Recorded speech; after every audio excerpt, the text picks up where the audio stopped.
Hi friends, welcome to my channel.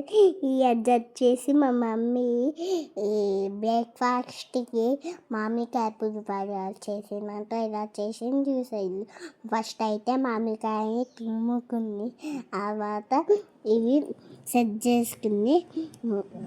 2 spoon oil తీసుకొని 1 మెట్టుకు ఆవాలు వేసుకుంది.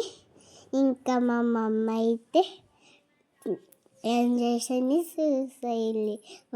తర్వాత పల్లీలు, ఇంకా పచ్చిమిరపకాయ, ఇంకా కొత్తిమీర వేసేసి, తర్వాత పసుపు, ఇంకా మిక్సింగ్ చేసేసుకొని మామిడికాయ వేసుకుని, ఉప్పు 1/2 టీ స్పూన్, తర్వాత వైట్ రైస్ అని వేసేసుకొని ఏం చేసిందంటే మీ మమ్మీ ఉంటానా లైక్